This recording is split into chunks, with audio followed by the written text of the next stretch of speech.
So, hello, Finbar. Welcome to the Simungos podcast. Hi, Owen. Thanks very much. Thanks for having me.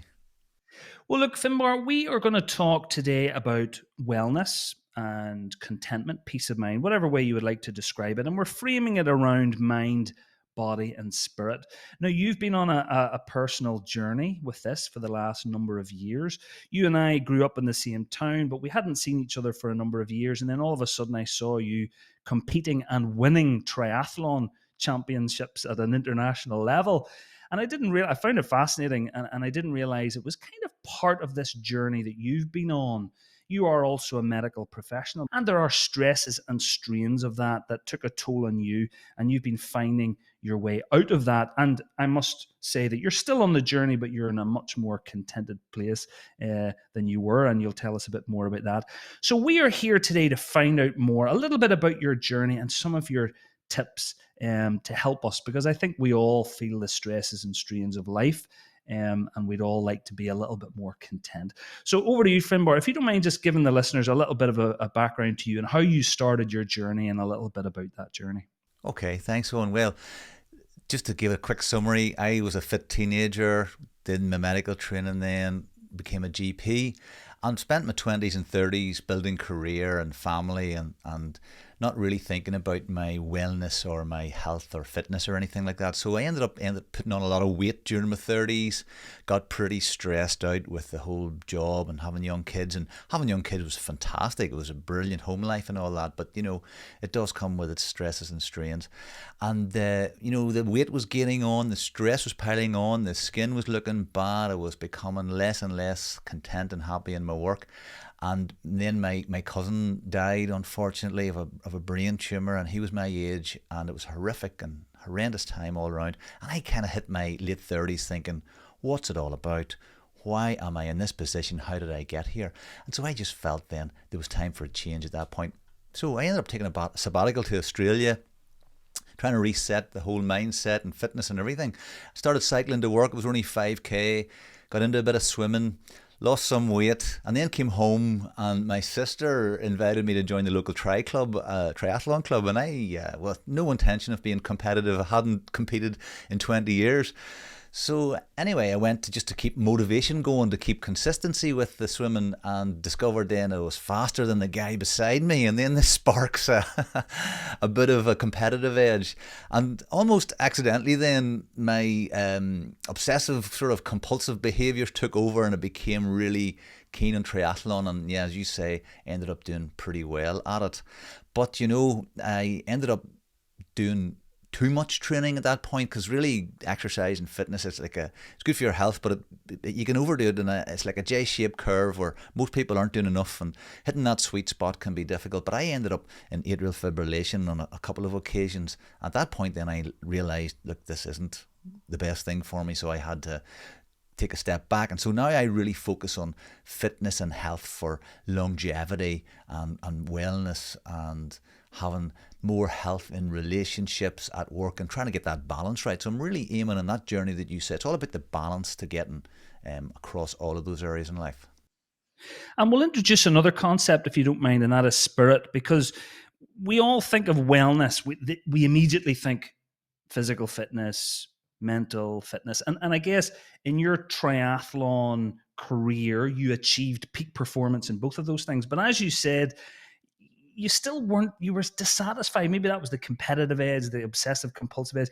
But it led to you discovering or addressing or going down a little bit further into the journey of the side of the spirit. And I'd like you, if you don't mind, just to, before we get into some little tips and pearls for us, tell us a wee bit about your spiritual journey and what that means to the average listener like me, who maybe doesn't fully understand that concept. Sure. So I'm still trying to work this out, Owen, to be honest. I'm still in my infancy on my spiritual journey. But to me, spirituality had connotations of religion, and I always kept away from that. I just didn't feel comfortable with that comparison. So to me then, during my triathlon training, I realised I was getting a lot more space to myself. I was swimming and I was on the bike and running. You get a lot of space to let your mind go free. And whenever your mind's free, then you can start to tap into more of this spirituality. And to me, spirituality really now is about information that you're getting that's out with your five senses of, sight, sound, taste, touch, whatever. And so it's things like intuition or that sixth sense, or just a more comfortable knowingness that you're on the right path, you're doing the right thing. And it helps you align yourself to your passions and what you love and really follow what you want to do. So, Finbar, I, like probably many people listening, have experienced stresses and strains of life. That's just the modern way, isn't it? But I think our careers definitely add an additional element that brings with it a lot of persistent and continual stress. So, I've always worried a little bit about that long term impact of that stress, and I've never managed to find the right balance. Let's say I'm still working on it too, and that's why I was very keen to do this podcast, because I'm keen to learn. What do I focus on? I try certain things. I always think, oh, I should maybe run a marathon. That's kind of what everyone does. That's on their bucket list. But then I can never sustain it, maintain it, and I wonder, am I maybe going about it the right way? So I was keen to hear what your thoughts, given your experiences. What should I be focusing on? Well, that's your overachiever there, Owen, coming out looking to go straight into marathon running. Pick something easy, yeah.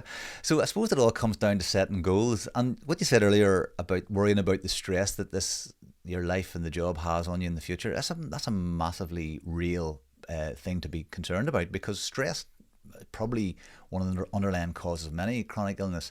So let's think about what you can do in order to develop that balance, right? So I suppose we should look at it into various sections in our physical life, into our mental health, and then also maybe talk about spirituality that you brought up earlier. So thinking about setting a goal for yourself, and we do this as doctors and healthcare professionals. When we set our appraisals, we look for SMART goals: specific, measurable, achievable, realistic, time bound. Let's think about it in the same sort of way. It doesn't have to be something massively world changing to begin with, because for all of these type of changing behaviours, consistency is key, and we're looking for progress, not perfection. Okay, Finbar, that sounds great. Well, let's stick with the theme that we had: mind, body, spirit. If we could go through each of those individually, and maybe you could give us, a few little starting points for how to start improving those elements of our life. So let's start with mind, if that's okay. Okay, well, mine, first of all, I think it's about getting a bit of space for yourself. So having something in your day where you've got that time just to allow space for your own self. And I did this when I was doing my triathlon, swimming, running, biking, and that. You get a bit more time. It doesn't have to be that, but it's anything that you do on a day-to-day basis which you can be more mindful of. So that could be something simple, like when you're driving to work, turn the radio off and just be with yourself and enjoy the journey, even though it might not be the best scenery. Just be with yourself. Or if you're peeling carrots or you're peeling potatoes, just do that. Don't have the thoughts about the meetings you had during the day running through your head, stressing you out all over again. Do the job in hand. So that's being mindful. Then you can take it on a step further and start meditating, and that's a very buzz term these days for people. Everybody's meditating, but meditating is a really simple thing. It's not something that can, you have to be too overly worried about getting right. It can be as simple as sitting for a few minutes, just concentrating on your breathing, not having thoughts running through your head. And you'll feel it this. We all have thoughts coming in every 5 seconds or less, just to try to reduce the quantity of thoughts. When we notice this thought, just let it go, wave it bye-bye, and that will also reduce our stresses. Just on the meditation point of view, I've started meditating. I did it a few years ago, found it fantastic, and I've started it again, and I'm immediately seeing the impact of it. It is quite profound and sometimes hard to describe. But I remember when I started not having a good instruction for how to do it, and not being sure if I was doing it right or not. So for those that maybe are completely new to this, would there be any place that you would go, any apps or anything that would help people get started? Yeah, go to the App Store and look up Headspace or Calm or Waking Up by Sam Harris. All great starting places. Yeah, and I used Waking Up by Sam Harris. So he kind of sits with you and he instructs you through a whole month of meditation. And I've just completed that actually, and I found it absolutely fantastic. So yeah, do check those out. Fantastic, Finbar. So that's mine, some simple things. And we should say as well, the meditation, it takes 10 minutes. I mean, I wake up in the morning and if I've time, not everyone has the luxury to do it in the morning, but you could do it before bed. But I do it for 10 minutes. And it's really, people think they don't have 10 minutes in the day, but you can find 10 minutes in the day.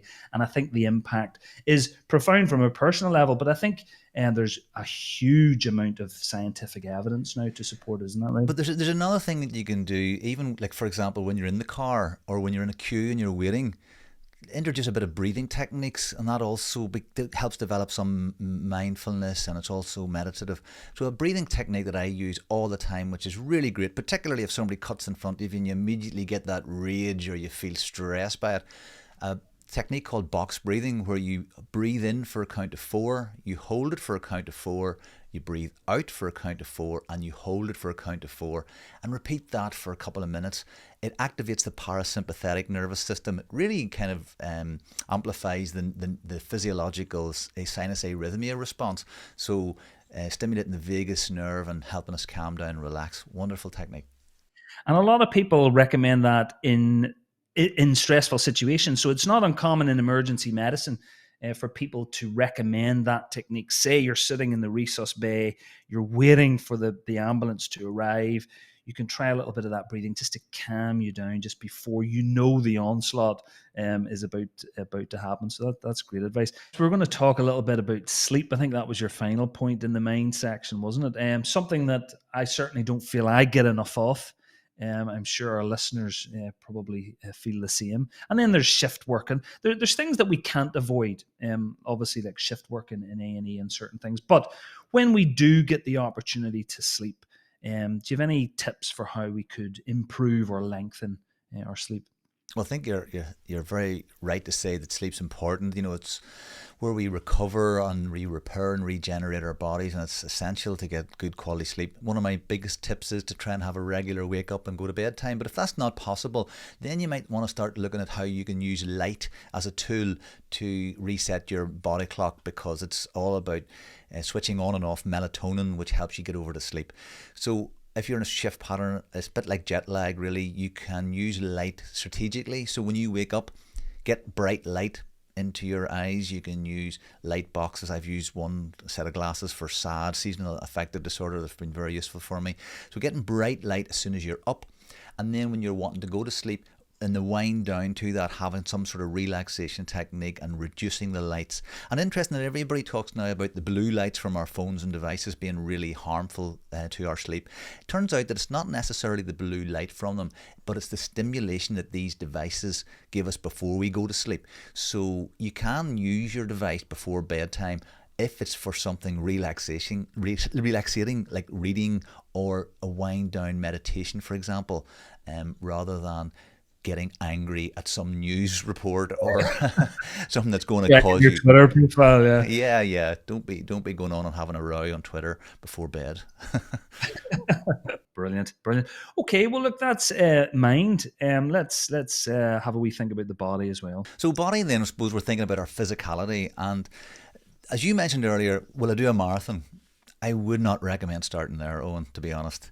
What I recommend people do when it comes to thinking about doing a bit more exercise is to pick something that you enjoy.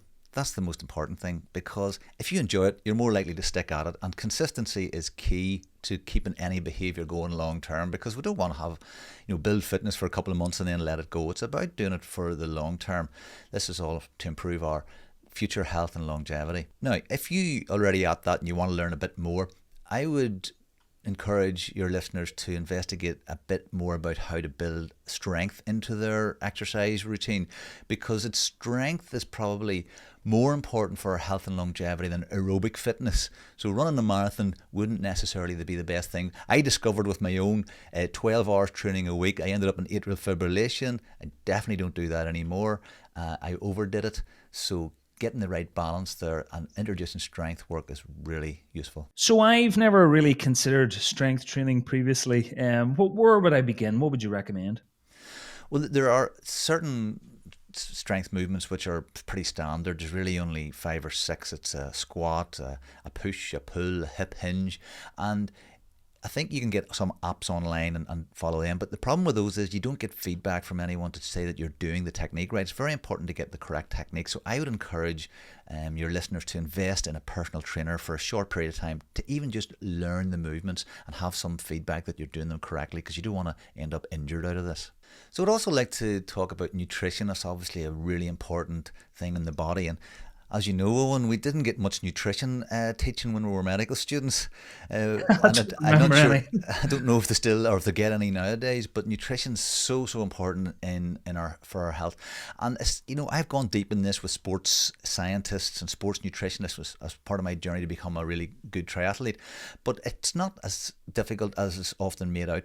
Really, we want to eat a wide variety of mainly plant food. There's nothing wrong with meat, and people decide not to eat meat for their own personal reasons. That's fine. If you don't eat meat, make sure you're getting enough amino acids or essential amino acids, which come in meat, and you don't get them from all plants. So if you want to be able to get that wide variety of essential amino acids that our body doesn't make, you must eat a really wide variety of nuts, seeds, and plants to get all them in. And if you don't, you could consider supplementing with essential amino acids. There's one other thing I want to mention when it comes to nutrition. The food industry really have us brainwashed when it comes to this, and I often look at the food aisles in the supermarkets and see the promotion of cereals for the morning and being healthy for families, and saying things in the packets like, fortified with vitamins and folic acid and iron. And just think about that. Why has this company gone to the point of writing on the packet that they've fortified it with vitamins and minerals? Well, the fact is, if they hadn't put those in it, it would not be classified as food to begin with. It's basically had all the content of nutrition pulled out of it in the process of manufacture. So we really should avoid all processed foods where possible. Can I ask your advice on supplements? I mean, if we have a good diet, I presume we don't need a lot of supplements, but would there be any supplements that you think are helpful or worth considering despite even having a great diet? Yeah, that's a good question. In supplements, I've gone from saying, oh, never take supplements because you get it in your food, to using lots of supplements as I was training for triathlon, because they can be very beneficial for optimal physical performance. But now on my journey to health and wellness and longevity, what I really use on a day-to-day basis is omega-3s, because I don't think we eat enough oily fish, or certainly I don't get it in once or twice, but the other days when I'm not eating the oily fish, I supplement with omega-3s, and thankfully now they're much more palatable than the cod liver oil our mothers gave us when we were children. The other one that I would take, particularly in the winter months, is vitamin D. Just with my pale skin and living in this part of the world, don't get enough vitamin D in the winter months. And then the other thing I take now, I take it from time to time, is a probiotic. So probiotics are beneficial for gut health. You also need prebiotics to go with that, and that you'll get that from your fibrous vegetables. So prebiotics in the form of fibrous vegetables, probiotics in the form of supplementation. And I work in dermatology mainly now, and there's more and more evidence coming out for the benefit of probiotics, particularly for things like atopic eczema, acne, rosacea, and more in other inflammatory conditions as well. So I think, Finbar, on the spirituality side, you mentioned earlier that you're a very driven, very, you're clearly a perfectionist. Whatever you do, you want to be the best, and you worry what other people think, and that drives you forward. And that doesn't feel like someone who's at peace or content. That probably drives a lot of our malcontent, doesn't it? And you've clearly lost that now, but you were someone who had that for years and years and years. Now, I'm assuming that must be in the spiritual side of things. Do you mind just telling us as much as you can about how you've managed to overcome that inner frustration or desire to be the best? How did you lose that? How did you discover it, and how did you lose it? Yeah, so I did have to work on getting rid of that. So first of all, it's a realization. It's trying to work out, what is this dis-ease that I feel? Why am I unhappy when outwardly looking in, you're doing well, you have a nice house, you have a wonderful family, you have a job, good job, you're doing good. What is it that you are still trying to impress people with? And so it was starting to tap into that work and becoming more self-aware. And when I did that work, I realized, wow, I have this knot in the pit of my stomach around the solar plexus. And it's now that I noticed, it's familiar to me. And yes, it's a thing that I've had for years. And this physical discomfort, I have Yeah, those are the Wednesday evenings when I've opened a bottle of wine and had a glass to try and shut that dis-ease up.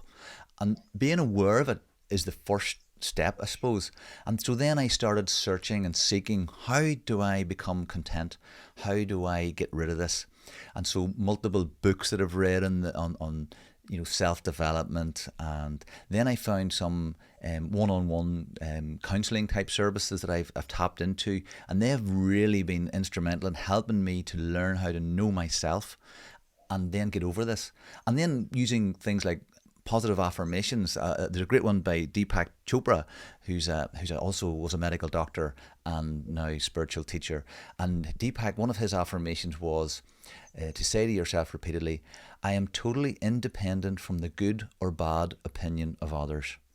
Now, that one really struck a chord with me, and I use it frequently. And you know what? I'll find myself slipping in again every so often when you put a post up on Facebook or YouTube. How many likes have I got? How many comments have I got? Are people liking this stuff? We all want to be loved, and that's instinctual. We're going to have that. But to try and not make that ruin our day, to be able to stand back objectively and just notice those things and developing from them. There are some specific interventions that I've done that I don't really want to talk about here, but they've been very helpful in getting rid of those deep feelings of insecurity and feeling not good enough. So, talk a little bit about the spirituality. I mean, there are some simple things that we could do as well to address that, which would help. Can you give us any tips on that? Yeah, you can tap into it in various ways. And as I mentioned some of them already, they overlap kind of with the mindset stuff, giving yourself some space and allowing some meditation and free time to allow the more instinctive part of your, an intuitive part of your knowing to come through. There are some specific practical things you can do on a day-to-day basis. I have a daily journal, which I've been doing for some time now, where I would record in the morning just a few things that I'm grateful for. And these don't have to be anything big or large. It could be for the grateful for the hot water that I'm able to have a shower, or having heating or a duvet over me, things like that you can be really grateful for. Other tools, tricks, compassion, self-compassion. It's a big one. So many times we're hard on ourselves. Oh, I had a couple of beers last night. Oh no, I feel bad. Just, did you enjoy them? Did you have a bit of crack with it? Let yourself have a bit of fun, and you don't have to be perfect all the time. We're looking for progress, not perfection, with all of these things. So be self-compassionate. And then another one I was thinking about recently is forgiveness. Being able to forgive. So self-compassion is forgiving yourself, but forgiving others when they have stressed you out or caused you harm, that's really relieving and allows a lot of stress to lift off yourself, and it's allowing you to tap more into that spiritual side. Finbar, that's fantastic. Thank you very, very much. I think the key, what I'm gaining from this, or what I probably felt anyway, but you've just reinforced, is having small, actionable goals or steps to take. And it doesn't require a lot of effort, requires less than you think. But those small, meaningful actions can really make a huge difference. And I think you've given us quite a number of those. And look, one final thing before we let you go, I ask every guest who comes on St. Mungo's the same question. And that is, if I could take you back in my time machine to meet your junior self, just starting their career. You've obviously had a lot of wide and varied experience, both inside medicine and outside medicine. But what one piece of advice would you give that young Finbar McGrady just starting their career? Well, this question makes me nervous because I have a big fan of Back to the Future, and if you go back and you change something, you can have repercussions for your future. But ignoring that, I would go back and tell my young self, trust your instincts, because you are good enough already. You don't have to prove anything to anyone. There's one more thing I would tell myself. Do you mind if I do a second thing? Yeah, please. I go tell myself, see, when it comes to around about 2010 or 11 or something like that, there's this stuff called Bitcoin that's going to come out. Buy yourself a couple of grand's worth of that and hold on to it. Bitcoin and that. Yeah, I wish someone had told me that as well. Look, Finbar, thank you very, very much. That's absolutely brilliant. Like we said, we'll put links to Finbar's materials and his website and stuff in the show notes. Finbar, thank you very much. A lot of great pearls. I hope this inspires people, and it's inspired me to take those little steps to make some meaningful changes in my life, which I think will help. So thank you very much. Anything you'd like to say just before we go? Consistency is key and progress, not perfection. That's what it's all about, getting that balance. I have to ask you, for anyone who listens to this podcast and didn't know, Owen is the most amazing singer-songwriter, absolutely beautiful voice and great songs. And I was listening to your tracks again recently on Spotify or Apple Music or something like that. When is Owen Colgan going to get back to the music? Oh, oh, you're making me blush, mate. You're making me blush. Although I was thinking, actually, I'm going to give you another praise back in return. I was thinking before, as I was getting ready for this talk, that actually one of my biggest early inspirations was you and your family. Because not a lot of people know this. When I was young, I mean, I didn't pick up the guitar till I was 16. Um, so in my earlier years, even though I loved music, but I didn't play it, you and your family were all big musicians around our part of the world, and you used to play in a lot of bands, great guitarist. And I always used to look up to you. I used to think it was so cool. The Finbar McGrady, he's good at sport, and he's amazing.